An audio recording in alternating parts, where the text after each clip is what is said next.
Buenos días a todos. Vamos a dar comienzo a este webinar que trata de la contratación internacional de extranjeros. Mi nombre es Martín Echeverry Serrat. Voy a dar la primera parte de este webinar y luego le voy a pasar la palabra a la doctora Adriana Schwetz, que va a dar la segunda parte del mismo. Gracias a todos por participar. Ya están casi todos los inscriptos ingresados. Nuestra idea era exponer y poder conversar y contarles en este espacio cuál es la actualidad y cuáles son las nuevas normas y los puntos salientes que tiene que tener en cuenta una empresa al momento de contratar extranjeros o empleados que van a venir a prestar servicios en la República Argentina. En la primera parte, mi idea es un poco contarles cuál es la actualidad y el momento que está pasando la normativa laboral argentina en cuanto a las obligaciones sustanciales de cumplimiento dentro del país en el tema de contratación de empleados. Fundamentalmente, eh, Argentina está viviendo, a ver, tiene una ley de contrato de trabajo vieja, que es de la década de 1970, que ha sido en diversas ocasiones y en muchísimas oportunidades con los diferentes gobiernos ha tratado de ser renovada y actualizada en una búsqueda de obtener una modernización laboral. Finalmente, a partir de un proyecto que se presentó primero en diputados durante el año pasado y fue transcurriendo y logró finalmente su aprobación en el mes de marzo, luego de algunas modificaciones en ambas cámaras. Argentina finalmente logró tener esa ley de modernización laboral, que no es una ley con cambios absolutos, pero sí que genera cambios y convalida algunos aspectos que durante mucho tiempo venía sosteniendo la doctrina y la jurisprudencia en algunos institutos claves.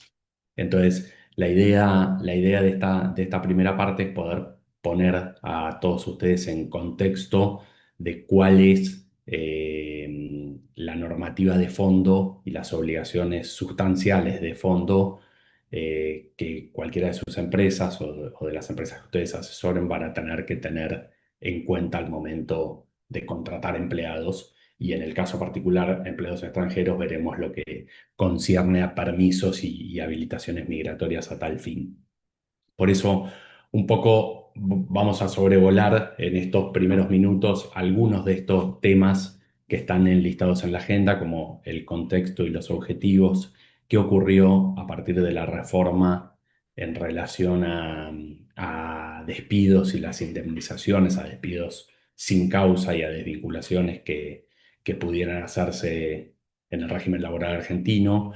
¿Qué dijo la reforma respecto de un sistema alternativo de despidos y de cobertura para despidos, si es que está o no vigente? ¿Qué ha ocurrido? ¿Cómo funciona el sistema de convenios colectivos y qué dijo la reforma?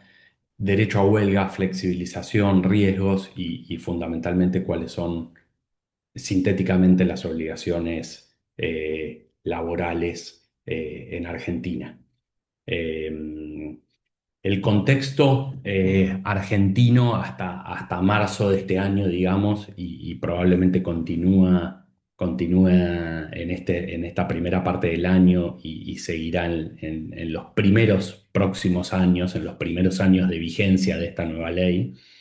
eh, Argentina tuvo un contexto de tremenda litigiosidad laboral y de imprevisibilidad en los costos, fundamentalmente dado por numerosos agregados e institutos que se fueron convalidando en el tiempo, ya sea legalmente o jurisprudencialmente, y terminó generando una ley de contrato de trabajo con un montón de aspectos remuneratorios e indemnizatorios y un montón de otros rubros que fueron incorporados y que cuando una empresa despedía en el régimen anterior, despedía a un trabajador, había un montón de rubros y de institutos que no estaban muy claros si procedían o no, y eso en definitiva terminaba generando un alto índice de litigiosidad y de discusión posterior, con un incremento en los costos, por supuesto, porque adicionalmente había determinadas leyes, fundamentalmente la ley de empleo, que era la ley 20, o es la ley 24.013, que establecía innumerables multas respecto del no pago de la indemnización, del pago parcial de indemnizaciones, de la falta de registración, de la registración deficiente de una relación laboral, etcétera. Todos circunstancias que generaban un incentivo, por supuesto, negativo a la contratación de trabajadores. Esto es lo que durante mucho tiempo se discutió políticamente, ya desde el gobierno de Macri, hace 2 gobiernos atrás, por decirlo de alguna manera, hubo un intento de modificación laboral y años después, con el gobierno del actual presidente Milei, se estableció de inicio y en el primer mes de gobierno un decreto de necesidad de urgencia que puso el tema en la agenda política y generó modificaciones a la ley de contrato de trabajo, aun cuando no eran por ley, eran por decreto. Eh, Posteriormente, ese decreto de necesidad de urgencia, si bien fue atacado judicialmente, derivó en algunos cambios que la posterior ley de bases, que fue una ley ómnibus en Argentina que modificó muchísimos aspectos y desreguló muchísimos sectores de la economía, también incorporó algunos de los cambios laborales y finalmente llegamos a febrero-marzo de este año, el 6 de marzo, donde se dicta y se publica en el Boletín Oficial la ley 27.802, que efectivamente declara la modernización laboral y establece este nuevo régimen. ¿Cuál es el objetivo o cuál fue el objetivo de esta ley? Reducir los litigios, fundamentalmente, otorgar a las empresas previsibilidad y que puedan tener los costos claros, costos de contratación y costos de despidos claros y medibles. Con estas dos cosas, por supuesto, en contrapartida de lo que señalábamos recién, incentivar el empleo formal y modernizar la negociación en diferentes aspectos. La negociación empresa-empleado, siempre conservando el principio protectorio de la relación laboral, protectorio de la parte más débil de la relación, pero entendiendo que también hay una actividad productiva del otro lado como contrapartida y que la negociación tiene que ser justa y equitativa y que pueda valorar ambas circunstancias. Finalmente, como les decía, se dictó la ley se publicó en el Boletín Oficial el 6 de marzo del presente año, hace poco más de un mes, y estamos empezando a caminar este nuevo régimen.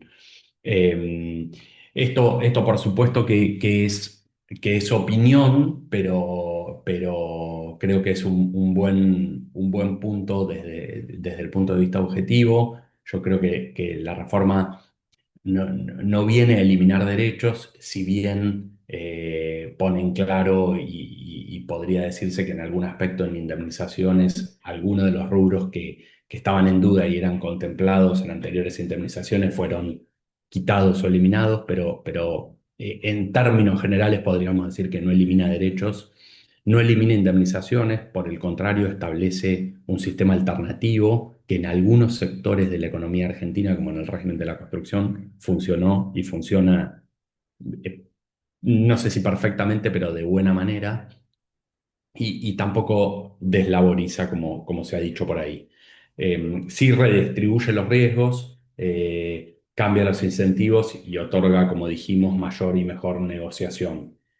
Eh, Creo que lo que les puede interesar en el contexto de este webinar, fundamentalmente que trata de la contratación de empleados del extranjero, creo que es importante tener en cuenta o que nos enfoquemos en dos cuestiones básicas. Uno es qué costo voy a tener cuando despido trabajadores. Siempre es un costo que se solicita y que nuestros clientes piden permanentemente. Y qué costo o qué obligaciones voy a tener que afrontar y hacerme cargo al momento de contratar un empleado. Bien, entonces, respecto del despido sin causa, el régimen pasado tenía varias modificaciones hechas o varias adecuaciones hechas por el transcurso del tiempo y por tratarse de una ley que tenía poco más de 50 años o 50 años y, y mucha jurisprudencia y muchos procesos económicos, de vaivenes económicos del país, de ida y de vuelta. Entonces, Argentina tenía el artículo 245 de la Ley de Contrato de Trabajo, básicamente establecía un parámetro para las indemnizaciones, que esto es un mes de indemnización por año de antigüedad o fracción mayor a 3 meses, con un límite que no podía exceder a más un tope de 3 veces el salario promedio que establezca el Ministerio de Trabajo, y posteriormente se incorporaron algunos fallos que establecieron que ese límite o ese tope nunca podía reducir la indemnización del trabajador en un más del 67%. Todo eso estaba dicho jurisprudencialmente y estaba convalidado en la práctica, pero la realidad es que generaba aún así, y por no estar expresamente establecido en la ley, reclamos y litigiosidad posterior al despido. Sumado a eso, la ley de empleo había establecido y establecía numerosas multas, como les mencionaba al inicio de este diálogo, numerosas multas que tenían que ver con el pago deficiente de una indemnización, con la deficiente registración, con la deficiente registración del salario. Entonces, cualquier defecto en la relación laboral, en la registración de la relación laboral o en el pago, implicaba la posibilidad de generar un litigio y de solicitar multas que muchas veces duplicaban la indemnización o la encarecían sustancialmente, lo que generaba siempre una ventana de negociación y un despido en términos generales, diría, en un alto porcentaje, nunca terminaba siendo el final del cuento y el final de la relación laboral, sino que se abría una ventana de un posible reclamo que hasta pasados los 2 años de concluido el vínculo, por términos de plazo de caducidad y de prescripción, no se agotaban. Esta reforma entonces establece un nuevo esquema que básicamente toma la estructura anterior, sosteniendo que se va a pagar un mes de salario por cada año de antigüedad o fracción mayor a 3 meses, pero algunos conceptos que estaban muy discutidos, el artículo los deja directamente afuera para poner blanco sobre negro. Entonces, en esa indemnización no se va a tomar el aguinaldo, el sueldo anual complementario, no se van a tomar las vacaciones, no se van a tomar las gratificaciones extraordinarias o aquellas que no tengan, todas las gratificaciones o los pagos que no tengan una habitualidad en el año. Sumado a esto, se eliminan todas las multas de la ley 24.013, con lo cual ya no está ese incentivo extraordinario a promover un juicio y a obtener montos extraordinarios posterior a la desvinculación. Y además de ello, que en definitiva es lo que proporciona una menor contingencia y mayor previsibilidad, la ley establece un sistema alternativo de indemnizaciones y pago de destino similar en cierta medida al que existe en otros regímenes, que es facultativo, no es obligatorio, pero podrá ser contemplado en los próximos convenios colectivos de trabajo. Eh, Respecto del periodo de prueba, esto lo pasamos muy rápidamente, ya venía el cambio desde el decreto y la ley de bases anterior a la modernización laboral, se genera una ampliación del plazo a 6 meses, es un periodo razonable para la prueba de un empleado, donde no hay conceptos indemnizatorios a cargo de la empresa contratante. Se mantiene dentro del periodo de prueba el control judicial y el uso abusivo de los periodos de prueba cuando se trata de periodos sucesivos, etc. Eh, Esto es un poco una síntesis, el costo de despido alto y previsible versus los juicios frecuentes y selectivos. Sí mencionarles un poquito este sistema alternativo que comentábamos recién. Se establece la existencia de un fondo de cese para el caso de indemnizaciones que va a estar administrado por sociedades en el marco de la Comisión Nacional de Valores. Esto va a implicar aportes periódicos que van a ser deducidos de los aportes y contribuciones, es decir, quitados de los aportes y contribuciones mensuales que hace la empresa sobre el salario del trabajador y derivados a una administradora en el marco de la Comisión Nacional de Valores a efectos de ir generando un aporte mensual, un ahorro mensual y un cobro al momento del despido. Esto fundamentalmente existe un régimen similar en el régimen de la construcción actual en Argentina. Y este es un sistema que es alternativo y que podrá ser incorporado en distintos convenios colectivos de trabajo para su utilización. La verdad es que sobre la administración y la buena disposición de este sistema alternativo habrá que esperar y habrá que ver cómo el tiempo lo utiliza y lo mejora, pero por lo menos es una herramienta que la ley otorga.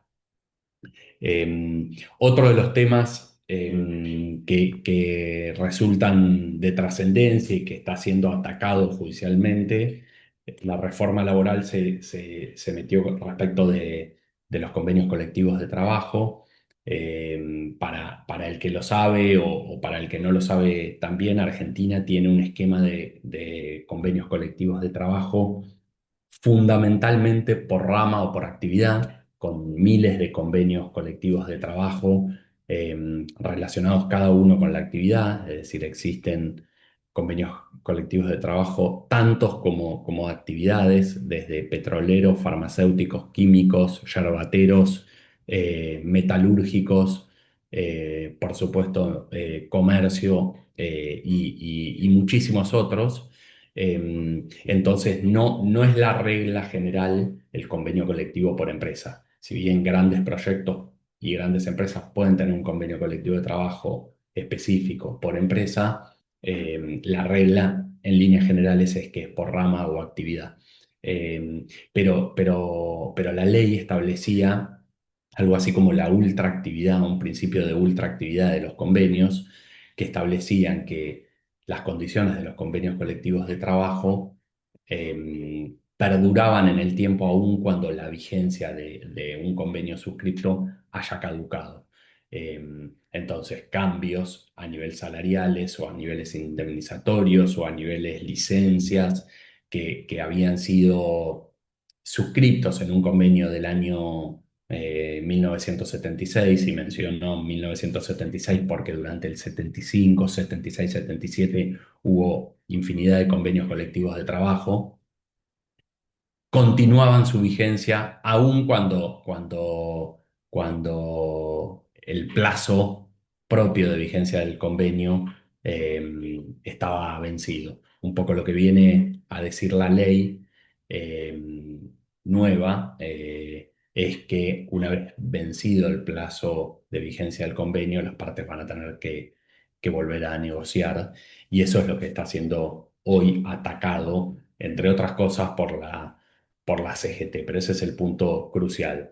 También un poco lo que les mencionaba respecto de descentralizar un poco la negociación y que empiece a haber un poco más de tensión sindical en cuanto a negociación empresa por empresa y la posibilidad de que cada empresa empiece con la realidad de poder tener su convenio colectivo de trabajo específico por actividad y por empresa, ¿no? Em, sí mejora los servicios esenciales y las guardias mínimas en cuanto al derecho a huelga, también atacado. Y lo que me interesa sí comentarles un poco como para este pantallazo inicial de la legislación y ponerlos en contexto sobre cómo es la legislación laboral en Argentina, sí es mostrarles muy sintéticamente cuáles son las primeras obligaciones que tiene una empresa al momento de contratar un empleado en Argentina. Y hay obligaciones registrales, obligaciones de registrar la relación laboral, que eso se hace en línea y a través de la página de ARCA, lo que se conoce o se conocía anteriormente como el alta temprana del trabajador, no es más que registrar en la página web de ARCA, de la autoridad fiscal, la relación laboral, previo tener un registro que también se hace web como empresa empleadora. Luego hay una obligación de llevar libros de sueldo, que en la mayoría de los casos son digitales. Y después, a nivel salarial y costos, las obligaciones son aportes y contribuciones a la seguridad social, tener una aseguradora de riesgo del trabajo, cuyo costo dependerá de la actividad que realice la empresa, contratar un seguro de vida obligatorio para cada empleado y proporcionarle una cobertura médica que se hace en líneas generales a través del sistema de obras sociales, que son organismos intermedios, ni públicos ni privados, y que derivan de los sindicatos, pero a su vez, esas obras sociales han sido complementadas también por empresas de medicina prepaga que son privadas y que dan un servicio similar y que también cumplen el rol de seguro médico. Lo importante, lo que me interesa así de esta charla es que ustedes tengan en cuenta que si contratan un empleo en Argentina, hay que otorgarle una cobertura médica por ley.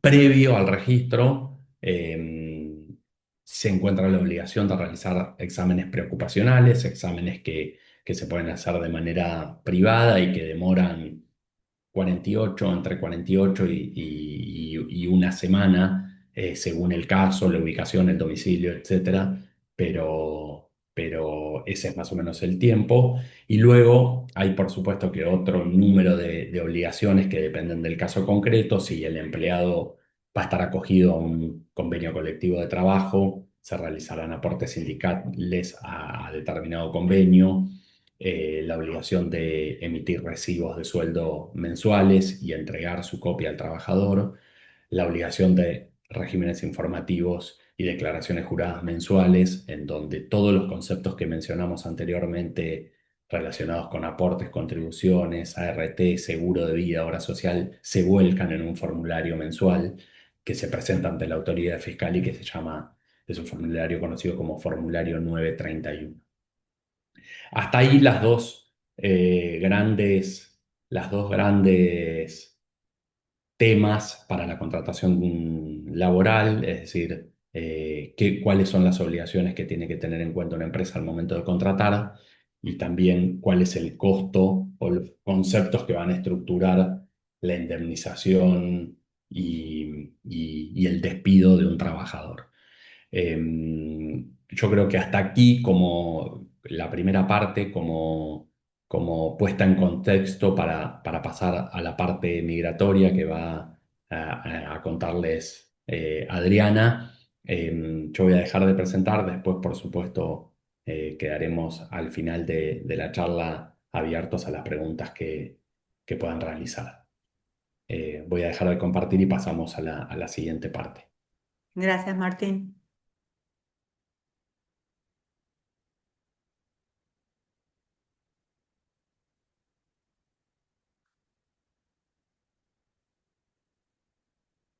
¿Ven bien ahí mi presentación? ¿Sí? ¿Se ve bien? Está saliendo con dos divisiones. Hazlo Con- como lo hiciste al comienzo, tal cual como lo hiciste al comienzo. a ver, ¿Quieres dejar de compartir? finalizo. Dejar de compartir. Y ahora parto, compartir, acá. Ahora, Súper, excelente.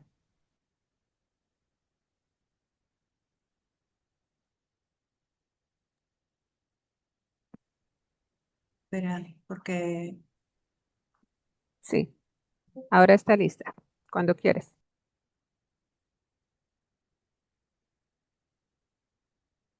un momentito, por favor.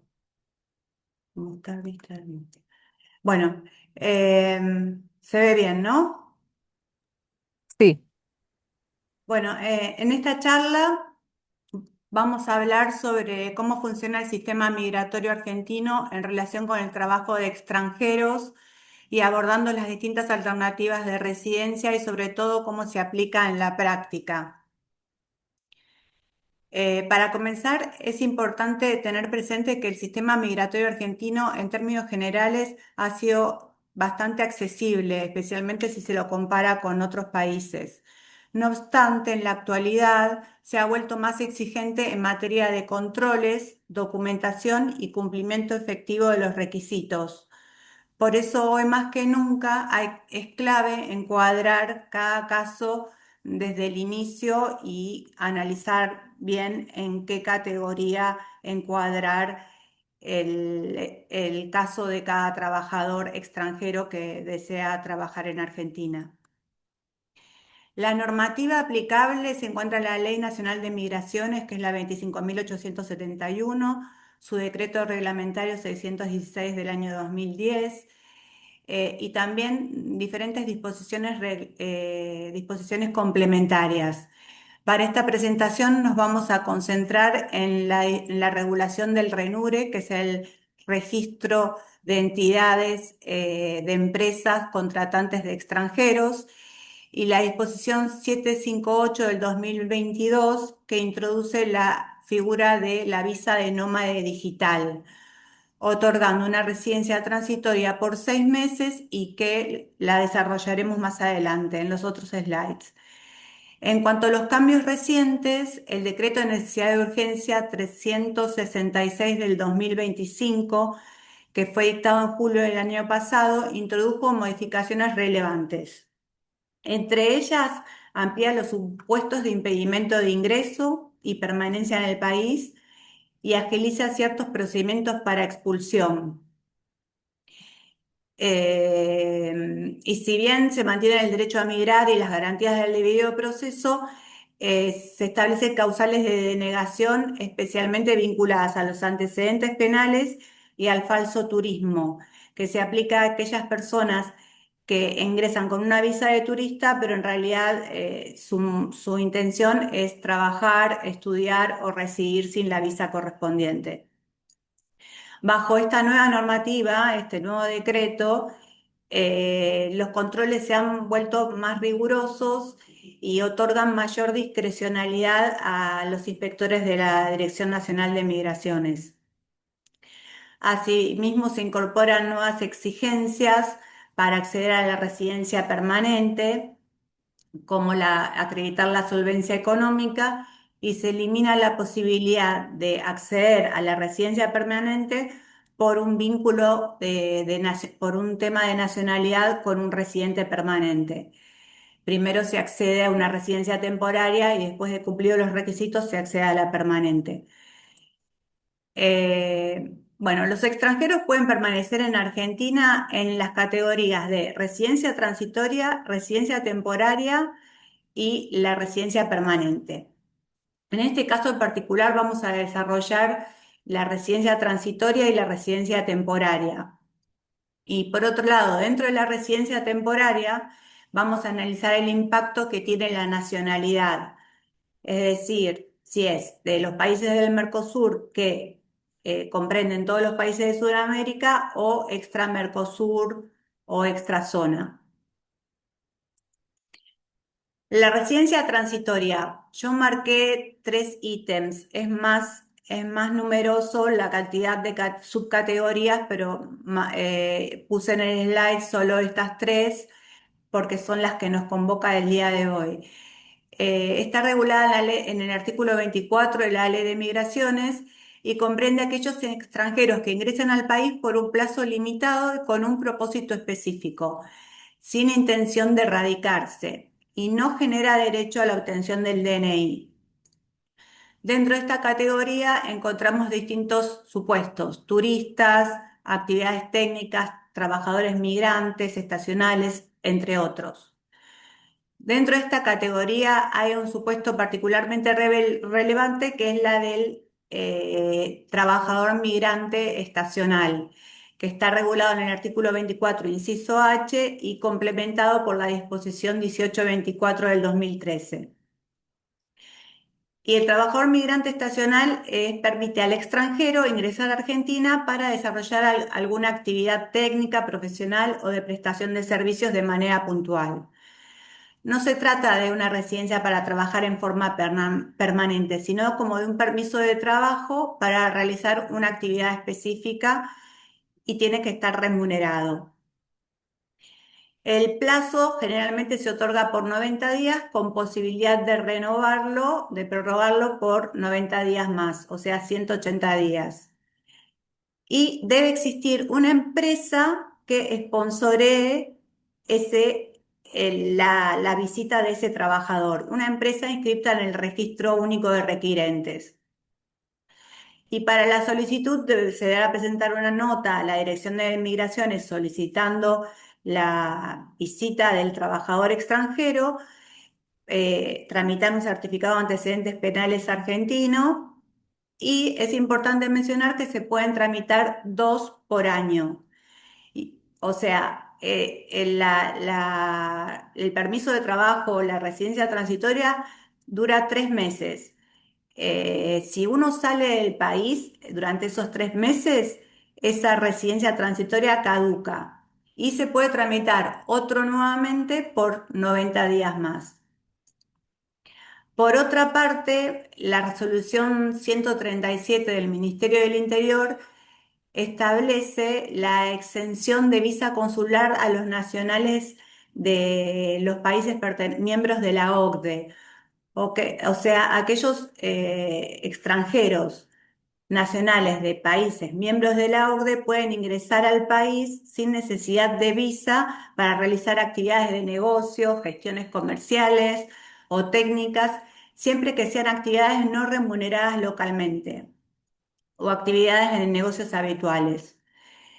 A efectos informativos, los países miembros de la OCDE son 38. Argentina, si bien no es miembro, está en proceso de adhesión, pero se aplica este criterio. Dentro de la residencia transitoria, como les decía al principio, en los últimos años Argentina dictó la disposición 758 del 2022 que creó la subcategoría de la visa nómade digital, que es para aquellas personas que quieran residir en Argentina y prestar servicios a empresas o personas humanas radicadas en el exterior.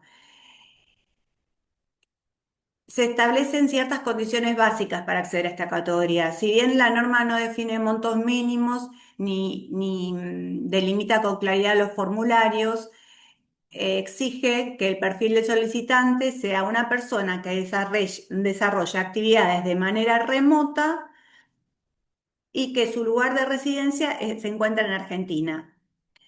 El origen de los ingresos es que el trabajador debe prestar servicios a empresas del exterior mientras permanece en forma temporaria en Argentina. Esta figura surgió como respuesta a la consolidación del trabajo remoto, principalmente después de la pandemia, permitiendo que quienes no dependen de una ubicación física elijan a la Argentina como país para residir. Y también es importante distinguir esta visa de la visa de residencia transitoria del trabajador migrante estacional, que sí tiene que ser requerido por una empresa inscripta en el RENURE. La visa de nómade digital reconoce válidamente el trabajo remoto como fundamento para la residencia.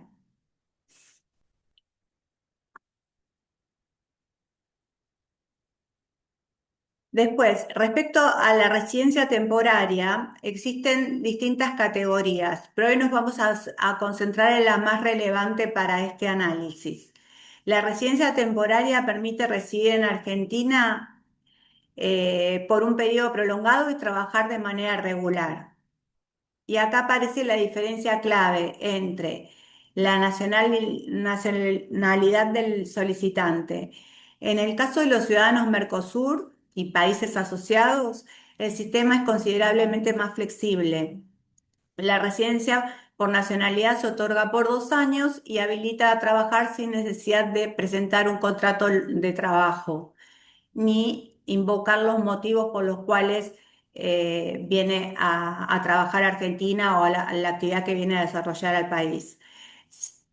Sin embargo, hoy el control no solo es formal. La Dirección de Migraciones ha incorporado sistemas informáticos que permiten verificar la permanencia del extranjero en el país.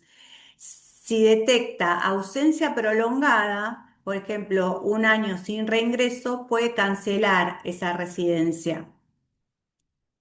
Por otro lado está la categoría del trabajador migrante, que es una categoría que es general, pero en la práctica se aplica más a los nacionales de los países extra-Mercosur, ya que los nacionales del Mercosur acceden a la visa por nacionalidad, que es un trámite más sencillo y es más flexible.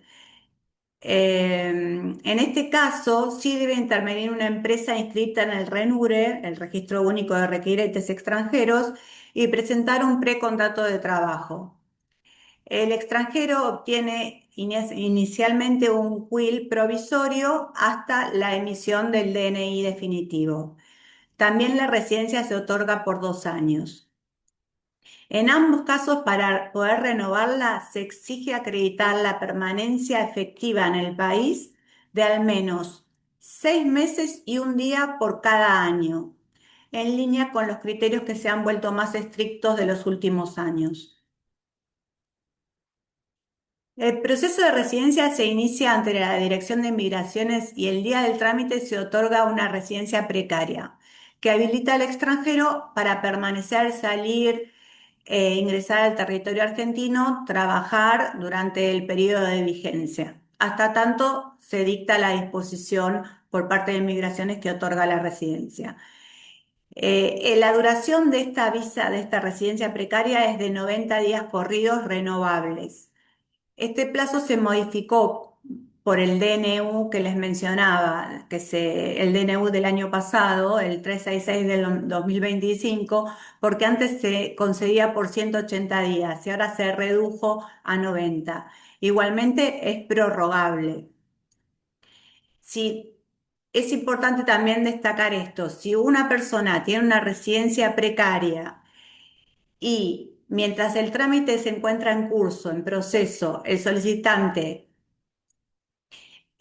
se va del país, vence esa precaria y el extranjero está en el exterior, la Dirección de Migraciones tiene la facultad de proceder a clausurar, a cancelar las actuaciones por falta de interés y archiva el expediente. Entonces, la residencia temporaria es para residir en el país. Hay que permanecer en el país hasta tanto se dicta la disposición que otorga la residencia. Como les decía, el RENUR es el Registro Nacional de Empleadores de Trabajadores Extranjeros. Esta habilitación es necesaria para toda empresa que desea contratar trabajadores en relación de dependencia. Sin inscripción en el RENURE, el proceso migratorio del empleado no puede avanzar. Dentro de sus obligaciones se encuentran el deber de notificar cualquier cambio de domicilio social o denominación, o así como la desvinculación del trabajador, o si un técnico finalmente no ingresó al país.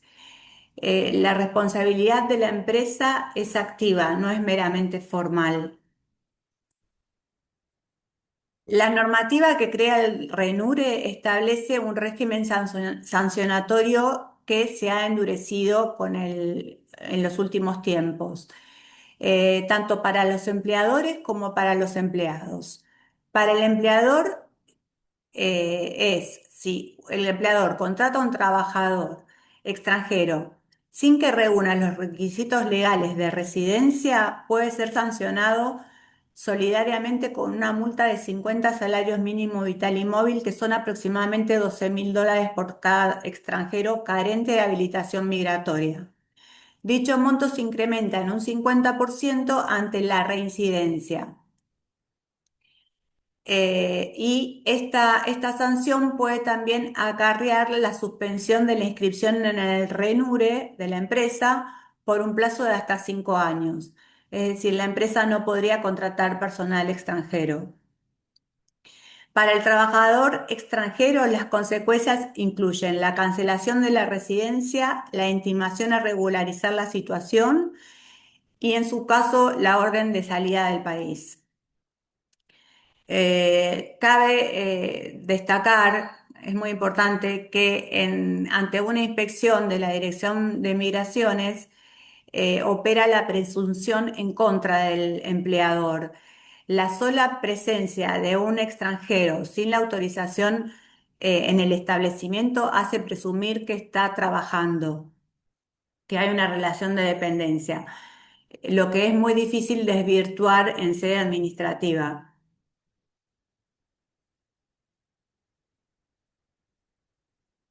Bueno, como cierre y las recomendaciones, la gestión migratoria tiene que ser planificada, o sea, lo recomendable es anticiparse, analizar cada caso en concreto, ver si encuadra, si el nacional es de Mercosur o no Mercosur, si la empresa está en condiciones de inscribirse en el RENURE, de asumir el rol de requirente, y ordenar la documentación desde un principio.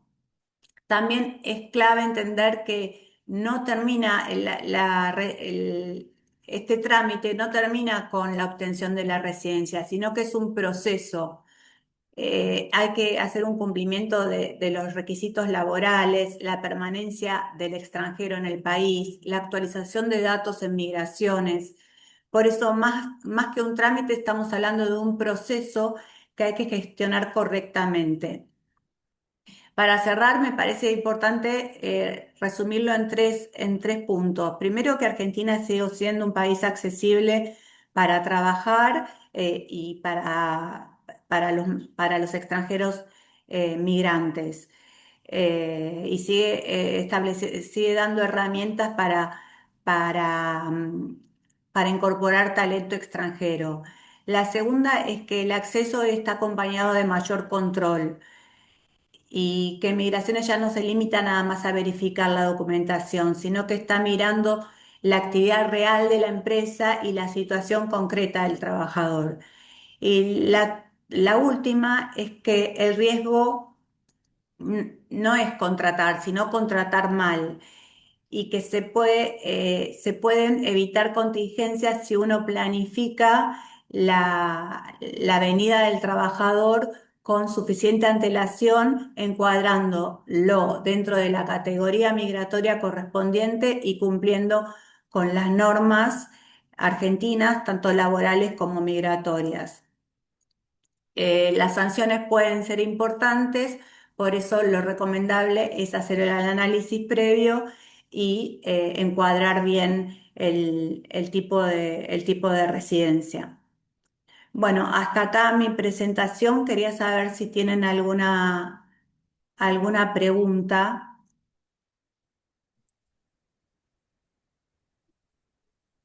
Espero haber sido clara. Si tienen algunas preguntas, las pueden hacer. Si no, las pueden mandar por mail. Eh, Tienen nuestros mails.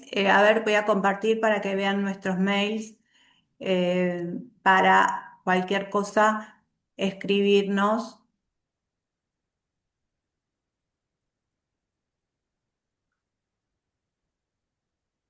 compartir.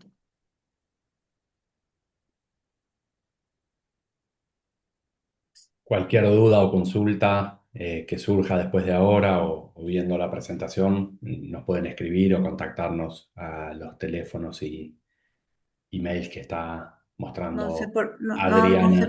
no sé por qué no me permite que se vean los mails. A ver,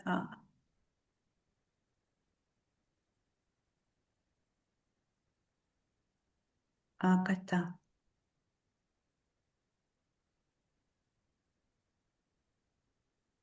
Eh, Ahí en a el ver, chat también está. mail. Nos pueden escribir si tienen alguna duda o consulta. Estamos en 12 países con oficinas propias y prestamos los mismos servicios en toda la región. La casa matriz nuestra se encuentra en Chile y está todo monitoreado por nuestra oficina de Chile y cualquier servicio, tanto legal, contable o de administración tributaria, lo prestamos, solamente se tienen que contactar y conversamos. Y si tienen alguna consulta, tanto sobre la presentación de Martín como sobre la mía, que es bastante extensa, porque la verdad que hubo muchos cambios en el último tiempo y Migraciones está muy riguroso con los controles, me pueden escribir. Así que bueno, muchas gracias por su tiempo y Muchas acá gracias a todos. a ver si hay una pregunta. Lo No, puso, ahí está nuestro mail, mongroup@mongroup.com. Muchas gracias, que hasta estén luego, bien. que estén bien.